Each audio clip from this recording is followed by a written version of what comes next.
tūlīt arī pārējie. Mēs viņam nesāksim. Tā.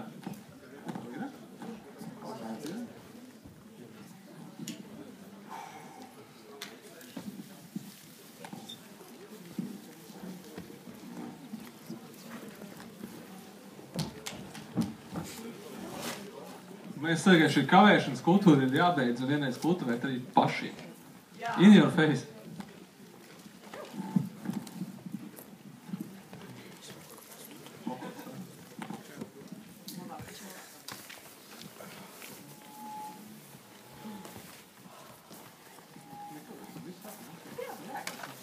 Šo vakar visiem prieks jūs redzēt uz šo pavasara pirmo lielo filmu. Cerams, vienmēr būšu bišķi skeptisks. Forši, kad es redzu viens tos pašus cilvēkus, ceru, ka mēs jūs redzēsim vēl nākamās nedēļas, pēc nedēļas, un tad vēl pēc nedēļas. Un ievadvārdiem došu vārdu jums. Es nezinu, kādu ievadu no manis sagaida. Es zinu, ka man pāris lietas, kas jāpasaka. Tas ir Sergejs Kinokults.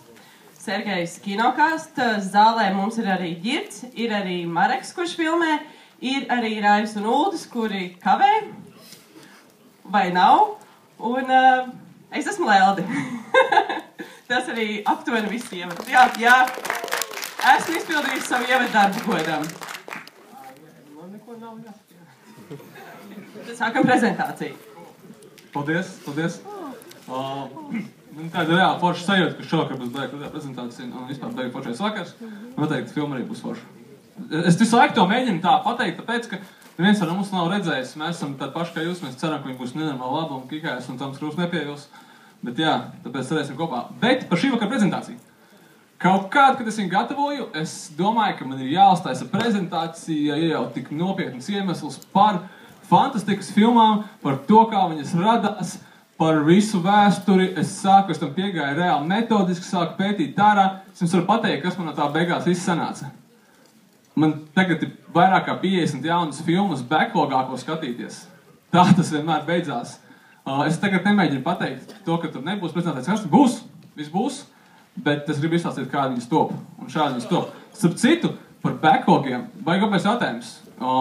Cik viņi ir jums lieli ar nenoskatītām filmām? Kaspars rāda, ka daudz, bet kas ir daudz? Es varu pateikt, cik ir man. Es vakar saskaitīju, vai man būtu atbilduši šo jautājumu. 522 filmas. Tad tur ir viss, ko es gribu redzēt. Tas neko neliecina, manuprāt, labi par mani. Tas liecina par to, ka es neprotu menedžēt savu brīvo laiku, jo, ja es prašu, tad es kaut kādu pusi jau būtu noskatījies. Bet ne, man jāspēlē seriāli, jāsērfo internetā un tā tā. Bet skatoties to visu, es nonācu pie jautājuma, kurš īsti ir ļoti aktuāls. Un jautājums bija tāds, kad kas īsti ir fantastikas filmas, jeb tā saucamais jēdziens sci-fi, un no kurienes tas jēdziens ir radies. Un tas man likās ļoti interesanti. Un ja būs viena iedzīga lieta, ko es jums šovakar izstāstīšu, un ko jūs varēsiet paņemt savu līdzi, tad tā būs šī sci-fi, radās 1954. gadā, kā jēdziens. Viņa radīja Forrest J. Ackerman, kurš bija žurnāla Famous Monsters of Finland izdevējs. Un viņš viņu radīja tādēļ, ka tajos laikos bija ļoti aktuāls jēdziens hi-fi, un tāda lieta kā science fiction tika negluži ignorēta, negluži noniecināta, bet nebija pārāk liela respektā. Viņš bija uzņēmies par savu misiju šo te science fiction, jeb kā viņš nosauca sci-fi, pacelt kvalitīvu jaunākā līmenī, vai kā minimums izglītot cilvēks, ka tas nav kaut kāds trash, kas būtu absolūti jāignorē.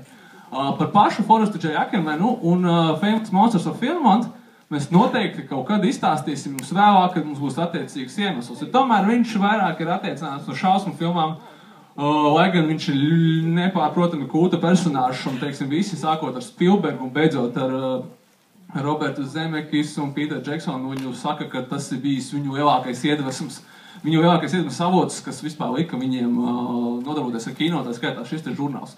Bet par to tad varbūt kādu nākamo reizi. Atgriežoties atpakaļ pie mūsu temata, filmas Oblivion režisors Džozefs Kasinskis, un šis viņa citāts man uzvedinājis domu par to, kas man jums šovakar ir jāpastāsta.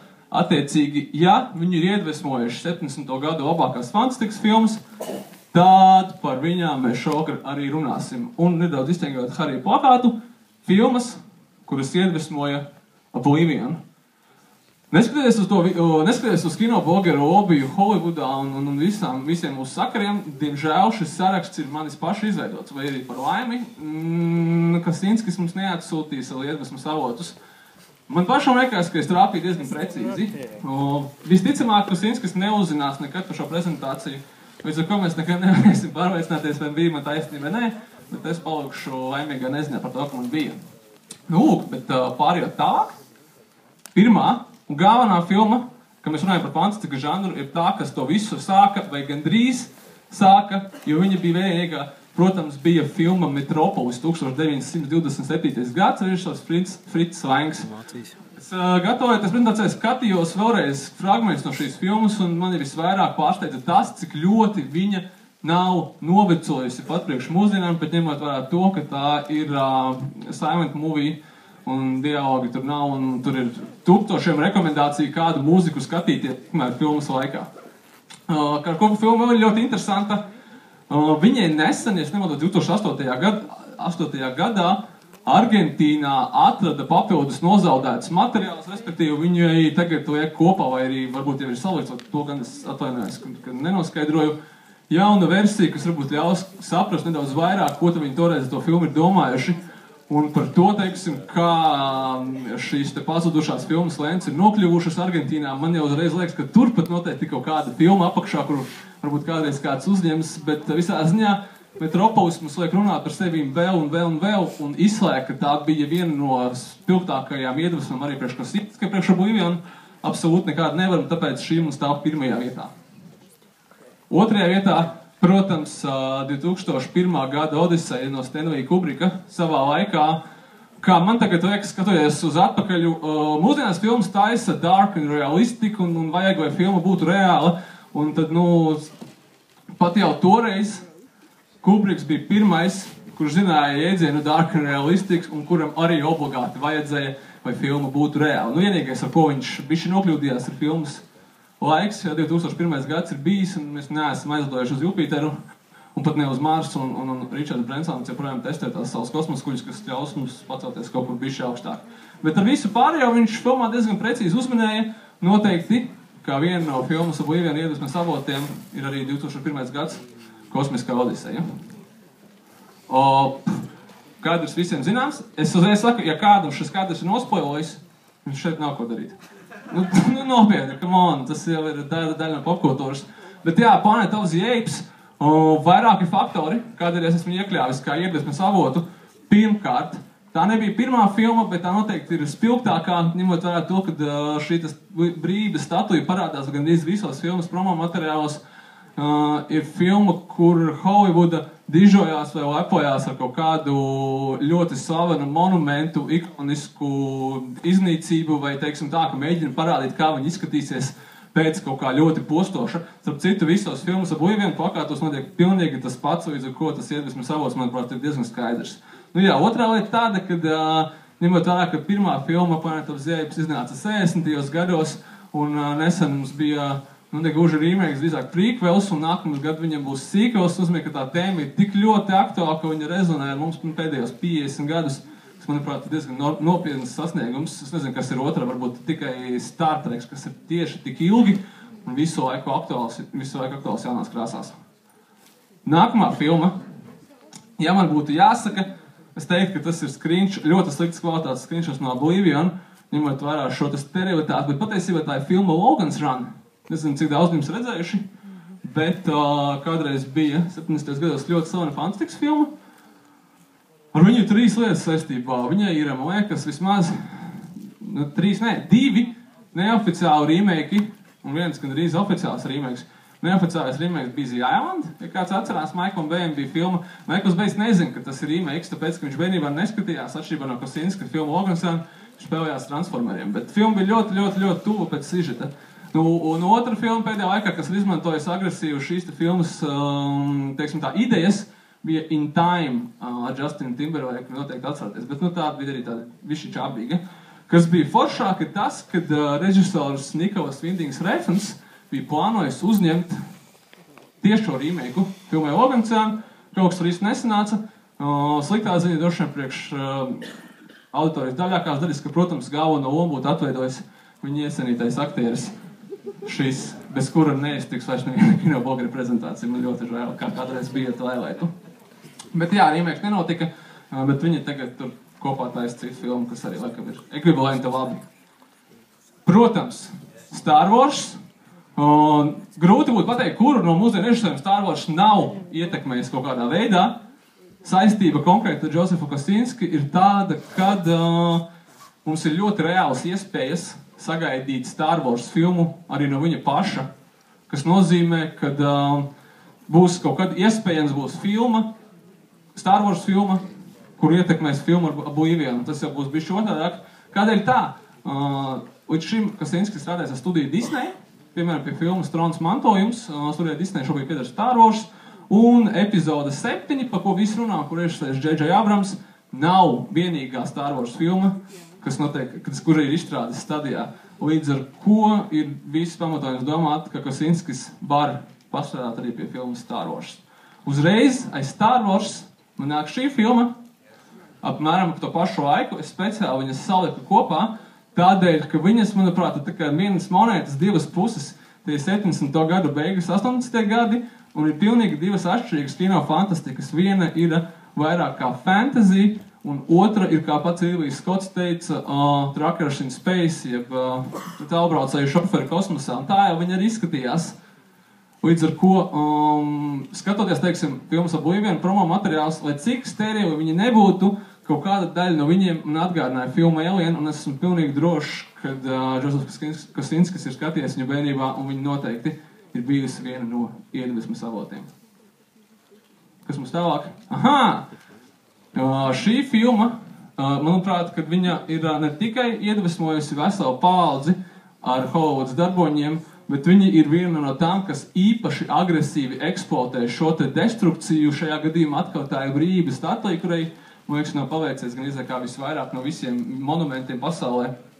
Varbūt otrējā tikai Baltais nams ir. Un jā, protams, tas ir Escape from New York. Ar viņu ir vairāk interesanti fakti.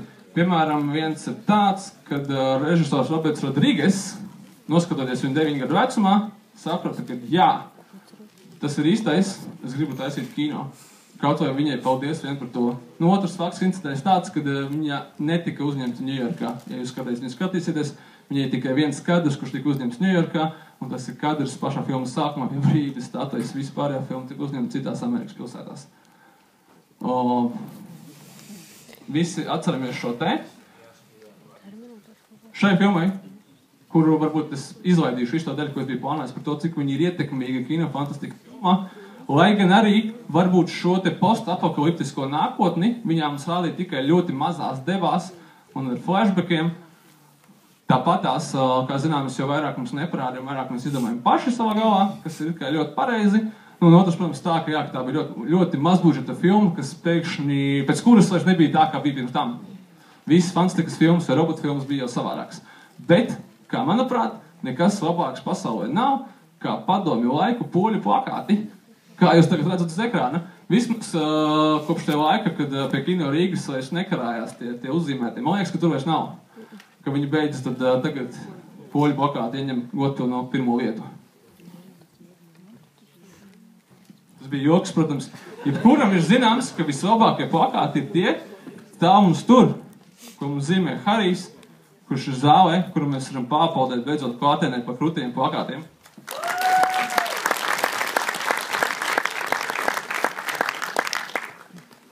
Nu, un tojoties ceļojumam caur 17. gadu fantastikas filmām, šādu filmu es pēc paņēmu screenshot, kurš neko neizsaka, bet mums saucās Omega Man. Ja kāds nav redzējis, tad es atkal tikai vienīgi rekomendēju. Jūs noteikti esat redzējuši šīs filmas negluži remake, bet neoficiālā variācija, kas saucās I Am Legend, jo šī filma I Am Legend un vēl 51. gada versija Vincent Price, viss ir uzņemts pēc Richarda Matisona romāna I Am Legend motīviem. Konkrētajā gadījumā notikumi risinājās Losandželosā, nevis Ņujorkā, bet pa lielam tas neko nemainīja. Cilvēkiem patīk skatīties, kas notiek ar vietām, kur viņi dzīvo, postapokalipses, teiksim, tā settingā, un šī viena no tām filmām.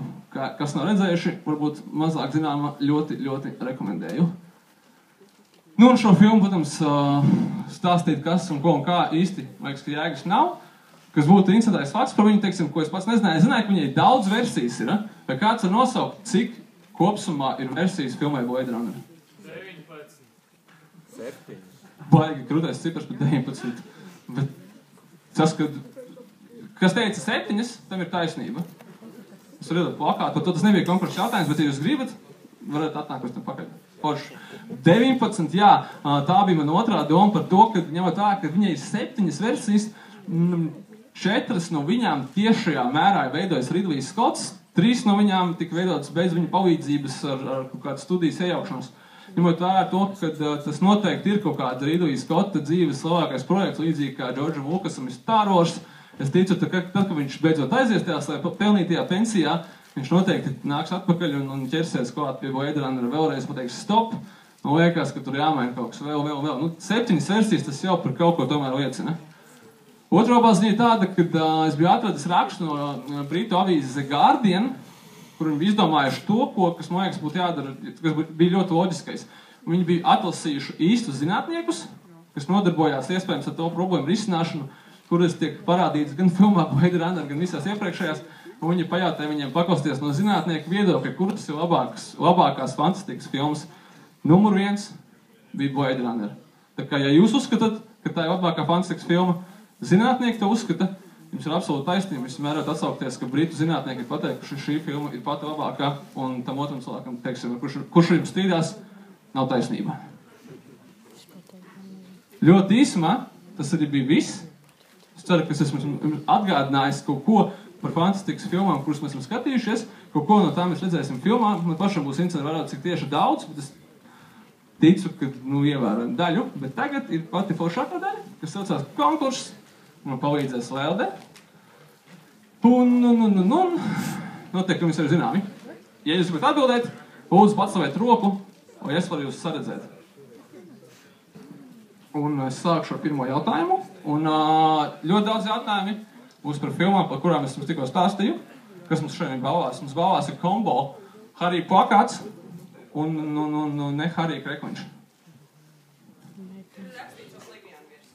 Jā, bet viņš ir kvalitatīvs, šoreiz reāli kvalitatīvs. Es atvainojos, es nevienmēr zinu, ko vajag pateikt un ko nē. Labi. Pirmais jautājums. Kur datoru ražotāja iedvesmās, smēlās iedvesmu, jā, jūs? Jā, jums taisnība. Es zinu, ka jautājums bija noformulēts tā, vai viņš bišķiņ cerētu būt vēl ātrāk. Paldies, apauska.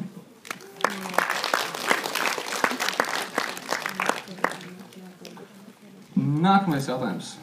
Ja man ir arī atbildes sagatavotas. Es vienmēr to aizmirstu, ka man ir nākamais slaids ar atbildi. Šī filma, es domāju, ka es neteikšu kura, bet ir tavās skaidrs, bet uz kādu grāmatu ir balstīts filmas nosaukums. Un nevis saturs. Jūs? Ne saturs. Filmas nosaukums. Uz kādu grāmatu ir balstīts filmas nosaukums. Es arī, es reāli gatavojos un izrādās, ka uz vienu grāmatu ir balstīta filma un uz otru ir balstīts nosaukums. Vai šeit ir Blade Runner geeki, kas varētu pateikt?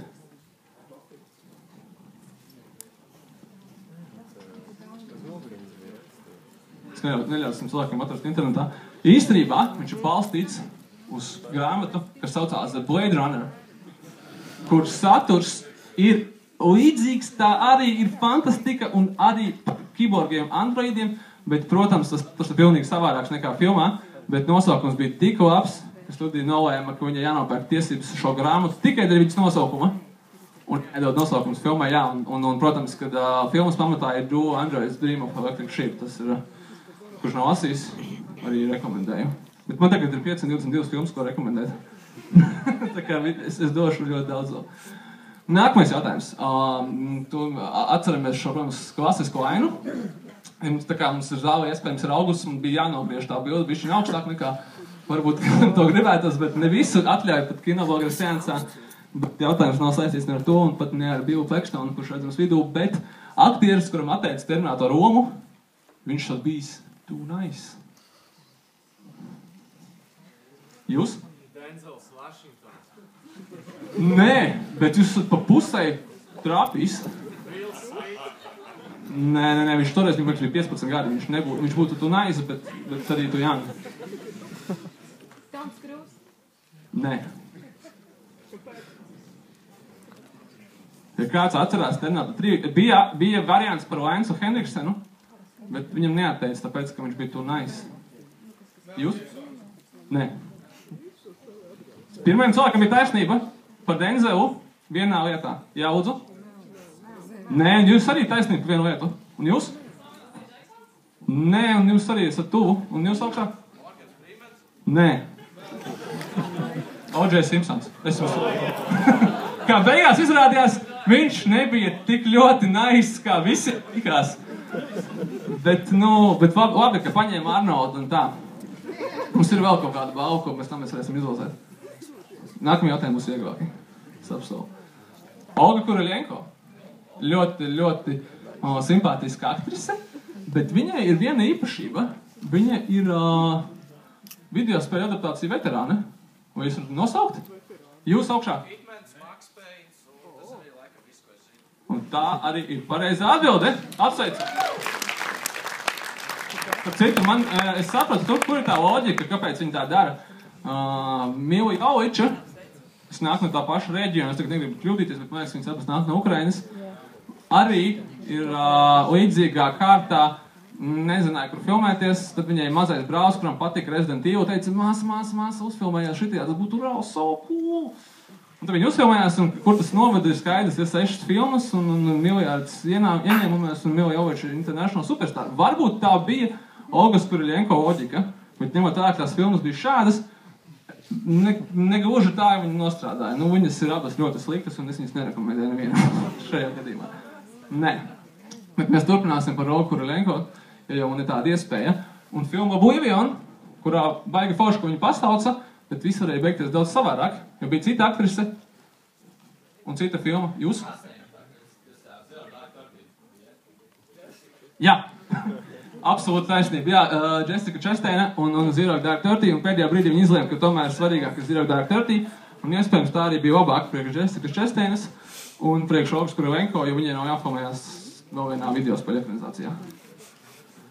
Tālāk, filmas Oblivion režisors Josefs Kosinskis, kurš ir arī oriģinālās grafiskās novelas, es negribu teikt komiks, tāpēc, ka tas komiks īsti nav tā vienkārši ilustrēta novela par filmu autors, bet kopā filmē viņš to adaptēja kopā ar Williamu Monahenu, kurš ir saņēmis Oskaru par kuru filmu?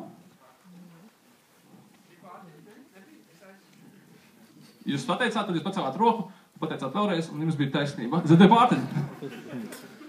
Nāciet pēc balvas, vai jau Eldims var palīdzēt tikt klāt. Ok, es nemaldos, man ir vēl 2 jautājumi.